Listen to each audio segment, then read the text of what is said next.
OINP Ontario immigration nominee programme, जिसके लिए इतना सारा वहां पे हवा उड़ी हुई है, उसकी सारी की सारी इंफॉर्मेशन हम आपको इसी वीडियो में देंगे, जो खुशखबरी भी है आप लोगों के लिए एक तरह से, और आपको किस तरह से ऑन्टारियो इमिग्रेशन नॉमिनी प्रोग्राम में एंट्री करनी है और आप कैसे बहुत ही जल्द OINP द्वारा आप वहां पे PR पा सकते हैं। सारी की सारी इंफॉर्मेशन हम आपको इसी वीडियो में देने वाले हैं।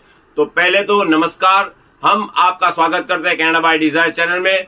सब जो नए आए हैं उनको एक रिक्वेस्ट है कि प्लीज अभी के अभी हमारे चैनल को सब्सक्राइब कर दें, क्योंकि हम आपको PR के बारे में और स्टूडेंट्स के बारे में और वर्क प्रोसेस के बारे में जो भी इंफॉर्मेशन है कनाडा के बारे में, वो सारी की सारी इंफॉर्मेशन हम हमारे वीडियोस के माध्यम से देते हैं, जिससे आपका कहीं ना कहीं वर्क परमिट का, स्टडी परमिट का और PR का रास्ता आसान हो सकता है।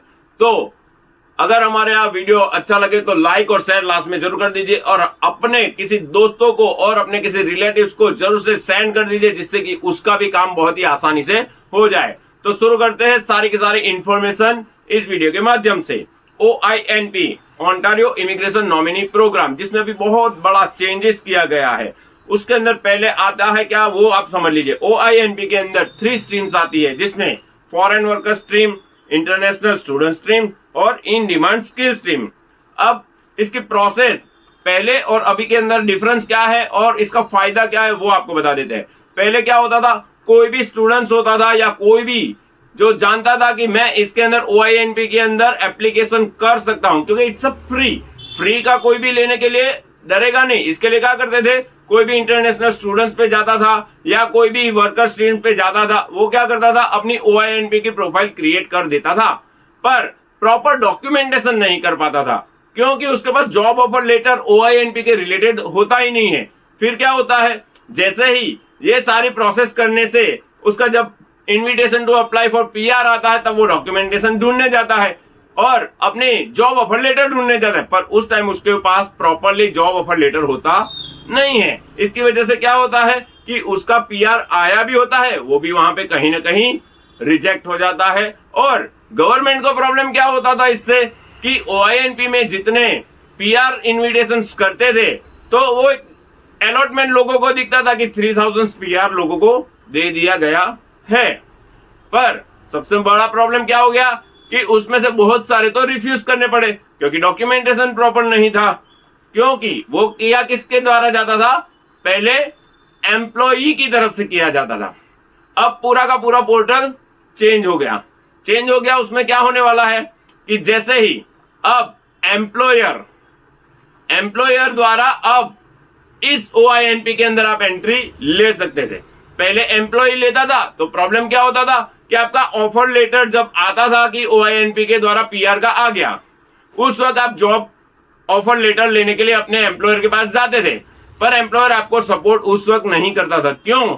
क्योंकि उसको देना पड़ता था उसकी सारी की सारी टैक्स इंफॉर्मेशन, कितने वर्कर्स है, टैक्स ID देनी पड़ती थी, डॉक्यूमेंटेशन देने पड़ते थे उसको, उसकी अर्निंग्स दिखानी पड़ती थी, वो आपको देते, आप उसके अंदर सबमिट करवाते थे। तो कहीं ना कहीं एम्प्लॉयर कभी भी नहीं चाहता था कि वो खुद की कोई भी ऐसी जो सेंसिटिव इंफॉर्मेशन है वो किसी भी एम्प्लॉय के साथ शेयर करे। अब ये रास्ता आसान होने वाला है OINP का। क्यों आसान होने वाला है उसको आप समझिए। अब पोर्टल चला गया है एम्प्लॉयर के द्वारा। अब आप अपने एम्प्लॉयर को बोलेंगे कि आपको OINP के अंदर इंटरेस्ट है, आपकी एलिजिबिलिटी अगर बनती है, आप लॉयर के पास चले जाइए। कौन से लॉयर के पास? जो लॉयर ऑलरेडी आपके एम्प्लॉयर के साथ कोलैबोरेशंस में हो, ऐसे लॉयर के साथ चले जाइए। एम्प्लॉयर अपनी सारी की सारी डिटेल्स किसके साथ शेयर करेगा?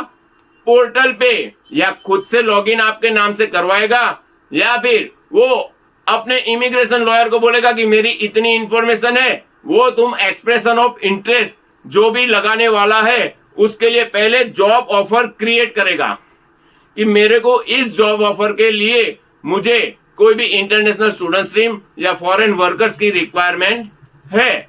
अब जैसे ही वो अपना इंटरेस्ट अंदर एंटर करेगा और उसी एंटर करने के बाद 8 से 10 दिन के बाद आप अपनी इंफॉर्मेशन है उसके लिए आपको थोड़ा सा टाइम मिलेगा, उस इंफॉर्मेशन को उसी लॉयर के द्वारा आपकी इंफॉर्मेशन भी अंदर सबमिट कर दी जाएगी लॉगिन करने के बाद।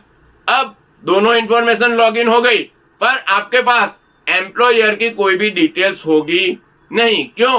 क्योंकि वो लॉगिन कराया गया है एम्प्लॉयर के द्वारा। पर आपका ओंटारियो इमिग्रेशन नॉमिनी प्रोग्राम के अंदर एंट्री आपको मिल चुकी है।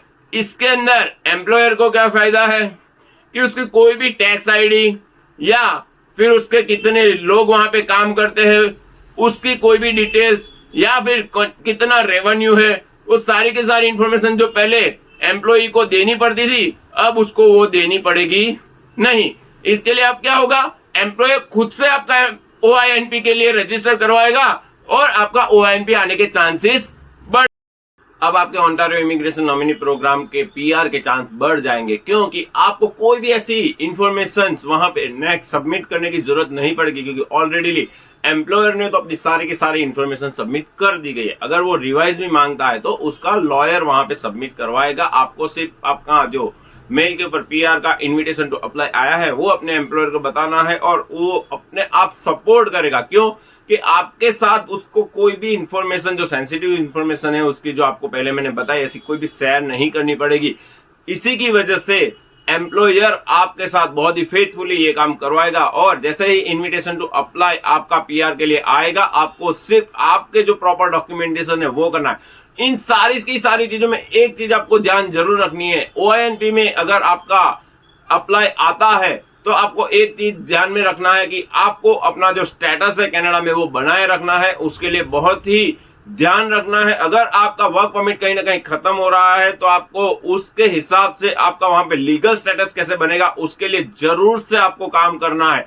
और अगर समझ लीजिए किसी किसी का क्या होगा कि समझ लो कि 2 दिन 3 दिन ही बाकी है उसके वर्क परमिट के और उसके अंदर उसका इन्विटेशन टू अप्लाई आ गया, उसके लिए बहुत बड़ा चांस रहेगा वो ब्रिजिंग ओपन वर्क परमिट का भी इंफॉर्मेशन ले सकते हैं, जो हमने पुराने वीडियो में बताया। अगर किसी के पास ITA आ चुका है तो वो ब्रिजिंग ओपन वर्क परमिट के ऊपर अपना लीगल स्टेटस आगे बना रख सकता है। तो ये थी सारी इंफॉर्मेशन जो आपके बहुत ही काम की थी। और अगर ये इन्फॉर्मेशन आपको अच्छी लगे, आपका चांसेस भी बढ़ने वाला है, तो OINP की ये इन्फॉर्मेशन के बारे में आपका जो ख्याल है वो कमेंट भी जरूर से कीजिए और लाइक और शेयर करना मत भूलिए। और अभी के अभी हमारे चैनल को सब्सक्राइब कर दीजिए, जिससे कि आने वाली सारी की सारी अच्छी इन्फॉर्मेशन हम आपको टाइम टू टाइम दे पाए। थैंक यू, धन्यवाद।